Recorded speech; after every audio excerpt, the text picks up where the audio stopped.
nous voulons aborder un message très très important que Dieu a mis dans mon cœur. Le thème est intitulé « Le développement ». Le développement. C'est hyper important ce thème-là. Vous savez, tout le monde a un instinct de survie positif en lui qui est lié ou qui prône ou qui réclame le développement. Et on voit ça au travers les parents. Lorsque un parent met au monde un enfant, il veut voir la progression, petit à petit, le développement dans la vie de l'enfant. S'il y a un souci, il y a un lanterne, surtout les parents qui ont déjà beaucoup d'enfants, ils connaissent dans quel mois il faut que l'enfant marche, l'enfant parle, commence à manger. S'ils voient qu'il y a un souci, déjà les parents commencent à s'inquiéter et à consulter les médecins. C'est comme notre Dieu. C'est aussi comme les leaders des églises comme moi. Notre souhait, le souhait de Dieu, de voir les membres de la communauté, chaque chrétien se développer, quittant le point A pour aller vers le point B. C'est très dangereux, mes bien-aimés, si les chrétiens commencent à faire marquer les pas. Raison pour laquelle, dans cette réforme apostolique, Dieu a amené un principe très, très, très fondamental qu'on ne connaissait pas dans le pentecôtisme, qu'on appelle, mes bien-aimés, le voyage. Le voyage veut tout simplement dire, mes bien-aimés, il faut qu'il y ait mouvement, il faut qu'il y ait le développement. La vie chrétienne dans le passé, mes bien-aimés, était une routine. On faisait les marques et les pas, on faisait les marques et les pas. Mais notre Dieu veut qu'il y ait une progression, le développement, l'avancement, quittant le point A vers le point B. À tout moment, suis-moi très très bien, à tout moment que les enfants d'Israël avaient des difficultés et qu'ils venaient et commençaient à se lamenter auprès de Moïse par rapport à leurs problèmes, leurs difficultés, leurs soucis. Regardez la solution que Dieu donnait à Moïse. C'est incroyable. Dieu ne disait pas à Moïse, impose-les les mains, chasse les démons. Dieu ne disait pas ça. Dieu disait à Moïse, amène-les dans la prochaine montagne. Avance. Si vous avancez, si vous développez, c'est là la progression, le développement amène beaucoup de solutions dans la vie humaine. Vous devez comprendre ça même dans la vie chrétienne. Beaucoup de problèmes que nous vivons, c'est lié au problème de développement. Tu peux être développé intellectuellement, tu peux être développé physiquement, cela ne veut rien dire. Nous sommes en train de parler ici d'un développement totalement spirituel, devenir mature, parce que Dieu lui-même est en train de s'inquiéter. Il dit tant qu'un héritier est encore un enfant, il ne se développe pas, il manque le népios, il est encore le népios, il est encore bébé spirituel, il ne diffère en rien à un esclave. Évidemment, c'est un héritier, il a tout. Et la parole dit que nous sommes co-héritiers avec Christ.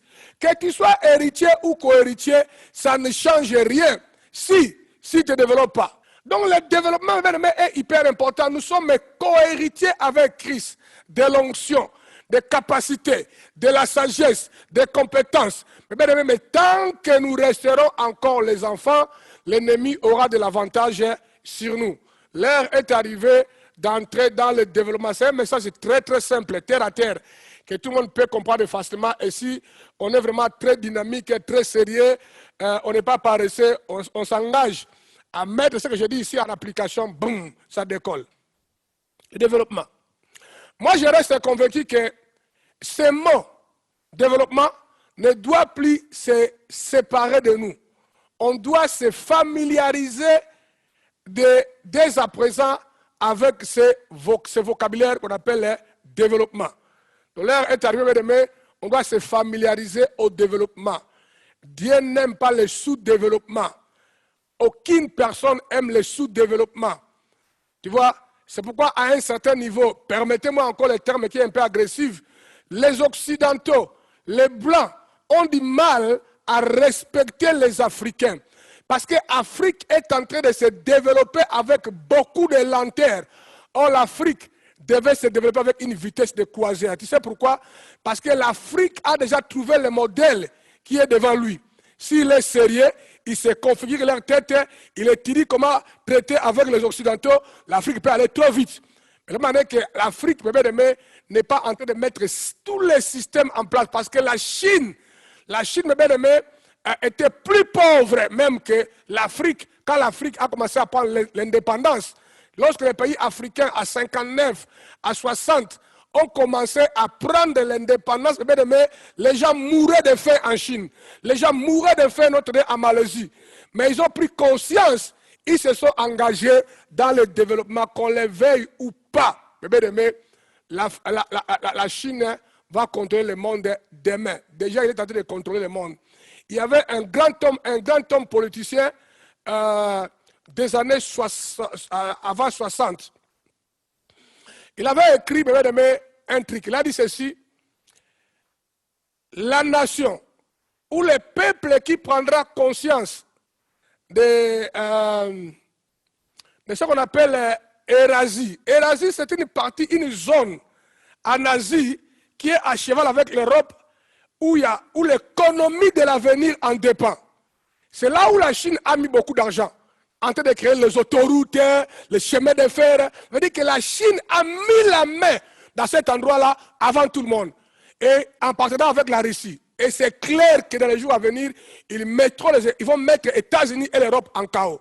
D'abord, le coronavirus est en train d'appauvrir l'Europe. Vous devez être au courant de ça. Donc le développement, c'est un mot où on ne doit plus se séparer de ça. Tout le monde ici doit être informé que Dieu est intéressé et préoccupé pour notre développement. Il veut en effet que notre développement soit général et non partiel. Lorsque nous parlons de développement, on doit être un développement général. Je vais lire tout, mais je mettrai l'accent au développement vraiment spirituel. Ça, c'est ce qui est prioritaire. Dans le livre de 3 Jean, chapitre 1, verset 15, la parole dit ceci: l'ancien Agaïs, le bien-aimé que j'aime dans la vérité. Bien-aimé, je souhaite que tu prospères à tous égards. On peut dire que je souhaite que tu te développes à tous égards.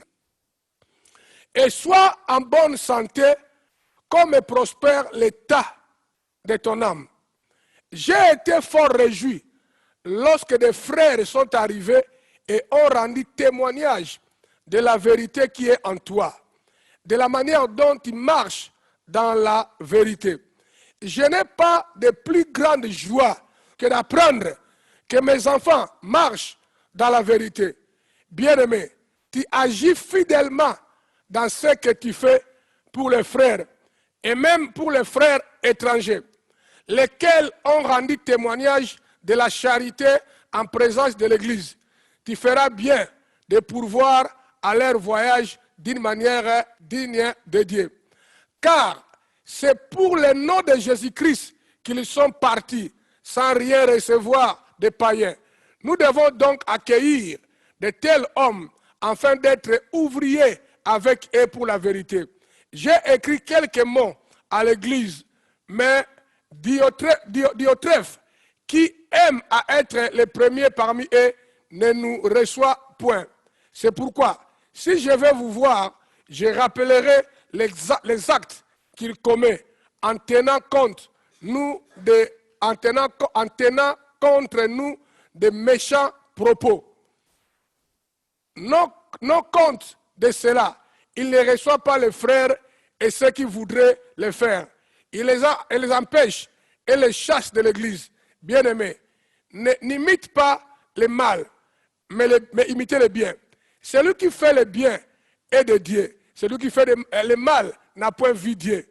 Tous.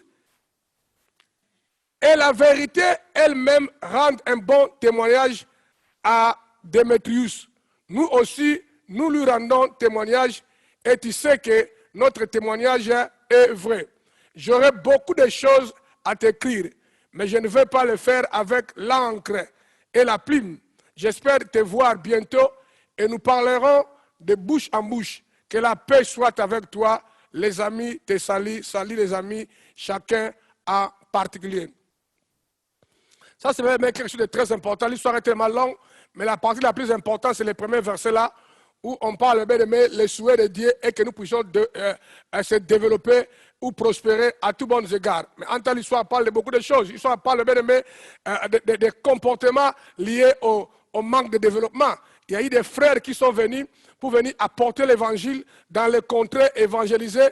Il y avait un frère dans l'église, il pouvait être un facilitateur, un responsable. Ils ne veulent pas qu'on puisse recevoir les hommes de Dieu qui sont venus, leur donner du confort, leur soutenir, leur encadrer. Il a dit, quiconque va le faire, hein, je vais me mettre en colère. Et il s'est mis en colère. Il a même chassé de l'église les gens qui ont voulu, mes bien-aimés, recevoir les bien-aimés qui sont venus pour apporter l'évangile. Nous ne sommes pas de cette race-là. Toute race, mes bien-aimés, de la haine, de la colère, de la jalousie, mes bien-aimés, c'est une preuve qu'il y a un souci avec le développement. C'est une preuve qu'il y a un souci avec le développement. Si ton cœur a que des amertumes, si ton cœur a que les courses au pouvoir, c'est toi qui dois gérer pas les autres. Si ton cœur, mes bien-aimés, a toutes ces choses-là, mes bien-aimés, c'est une preuve qu'il y a les problèmes de développement. Or, le souhait de Dieu, quand on lit le début de ce texte-là, Dieu veut que nous puissions prospérer à tous bons égards. À tous bons égards, tous les domaines de ta vie doivent prospérer. Le souhait et la volonté de Dieu sont de nous voir prospérer, nous avoir, nous développer à tous bons égards. Dieu veut que nous soyons, bien-aimés, développés. Un développement intellectuel et moral. Dieu veut un développement intellectuel et moral. Maintenant, un développement intellectuel et moral, moi je prends ça dans deux dimensions. Deux dimensions. Première dimension, Dieu n'est pas contre que tu puisses aller à l'école étudier et que tu apprennes un peu quelques morales aussi que le monde donne là. Même si ce n'est pas efficace, Dieu n'est pas contre ça. C'est bon. Si tu es intelligent, tu es allé à l'école, c'est une bonne chose. Développement intellectuel et moral. Mais or, la parole dit clairement, bien aimé, l'intelligence vient de Dieu. Cela émane de la crainte de Dieu. Un homme qui a la crainte de Dieu, bien aimé, il va marquer les gens parce qu'il va dégager une intelligence sans précédent. Et sa moralité sera une moralité sortant de la nature de Dieu, basée sur la parole de Dieu. C'est une moralité qui ne change pas à cause de la pression. C'est permanent. S'il dit que je suis un homme qui respecte des relations, il va mourir en les respectant, même lorsqu'il est victime de trahison. Il est comme ça. Quand il croit à la moralité. Et Dieu veut que nous puissions se développer dans ce domaine-là. Deuxièmement, un développement physique, bonne santé et sociale et financière. Dieu ne veut pas que tu puisses être malade parce que tu manges beaucoup et tu n'arrives pas à contrôler ta santé. Non, non, non. Ou bien tu ne manges pas beaucoup, tu es en train de maigrir comme si quelqu'un qu'on veut tuer. Non, non, non. Et un équilibre. Ne mange pas beaucoup et mange aussi un peu. Et un équilibre physiquement. Parce que si tu meurs aujourd'hui avant la date que Dieu avait prévu que tu meurs, tu nous feras du mal. Le travail que toi tu aurais joué, ou le rôle que toi tu aurais joué dans la communauté, dans l'église, personne peut-être ne pourra le jouer. Là où tu pouvais amener ta famille dans la prochaine dimension en Dieu, peut-être tu ne le feras pas. Alors je conseille à tout un chacun de vous qui mange beaucoup comme ils sont punis, de diminuer un peu s'il te plaît. Et ceux qui ne mangent pas non plus parce qu'ils veulent faire la taille, ne devenez pas malades à cause de la beauté. Et un équilibre, frère. Il faut être équilibré. Parce que la Bible nous parle que tout excès, c'est un péché. Tu manges trop ou tu ne manges pas, dans les deux cas, ça devient un péché. Si ce corps-là meurt et que tu meurs très tôt, tu vas aller en enfer. Parce que la parole est claire. Quiconque détruira ce corps, moi aussi Dieu, je le détruirai. Alors Dieu veut qu'il y ait une prospérité aussi physique. Si tu as beaucoup de force, allez faire même l'exercice physique, courir un peu, marcher un peu. Et Dieu veut aussi que nous ayons une prospérité socio-économique, la finance, qui est le résultat du travail. Il faut aller travailler. Ne soyez pas paresseux et de rester à la maison pour ne rien faire. Ce n'est pas la volonté de Dieu. Le souhait de Dieu est que tout un chacun puisse travailler. Parce que la Bible est claire que celui qui ne travaille pas ne doit pas manger. C'est dans votre Bible. Et la Bible va encore à l'extrême.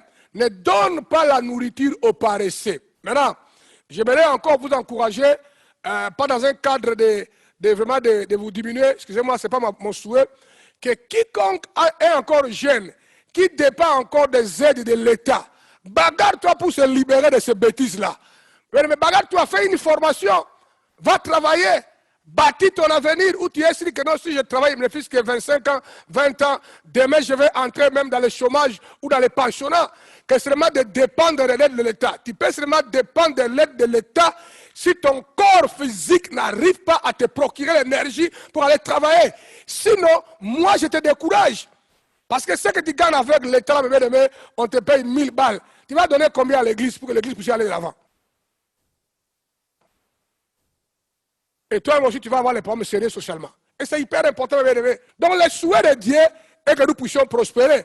Et la prospérité n'est pas seulement le résultat du travail. Oui, le travail en premier lieu, mais tu dois aussi apprendre à partager. À partager. Aider les pauvres, donner l'offrande à l'église, payer aussi ta dîme, parce que la parole est claire que quiconque fait de telles choses, les miracles vont se déclencher pour que sa vie continue à aller de l'avant. C'est le souhait de Dieu. Un développement numérique dans le cadre de la communauté. Dieu veut aussi que les églises puissent grandir numériquement. Les églises ne peuvent pas continuer à rester avec 10 membres, avec 20 membres. Oui, avec le temps. Mais il faut qu'avec le temps, le développement spirituel qui prend place dans la vie de mes collaborateurs là-bas dans le monde entier et de quelques membres à l'église doit commencer à dégager une énergie qui attire la masse. Il faut qu'il y ait l'évangélisation. Les gens qui sont totalement développés ne peuvent pas être en contact avec un ami à l'école ou dans la rue. Mais le mec qui est un païen, il vit n'importe comment et manquer la capacité de lui parler de Jésus-Christ. C'est impossible. Quelque chose ne va pas. Il faut qu'il y ait un développement aussi dans le contexte de nos églises. Si nos églises ne grandissent pas, on doit aussi être inquiet. Parce que dans le livre d'Éphésiens, il y a un mot qui fait allusion au développement ou à la croissance. Pardon, il y a le mot la croissance ou développement dans le livre d'Éphésiens vient de deux mots, oxano et oxyses, dans le terme original. Oxano veut dire le développement intérieur. Tu deviens spirituel, tu acquiers la connaissance, la compétence, ta vie a changé, redéfinie. Tu deviens un bon mari, tu deviens une bonne femme, un bon papa, un enfant bien éduqué, un vrai chrétien. On dit qu'automatiquement, là où il y a l'oxano, l'oxyses doit suivre le développement extérieur. Et je prie et je déclare et je prophétise qu'au sein de la communauté apostolique Impact, qu'il y ait le développement partout où nous sommes implantés. Que Dieu ouvre les portes de mes, les gens viennent. Mais nous aussi, on doit s'engager à aller parler aux gens.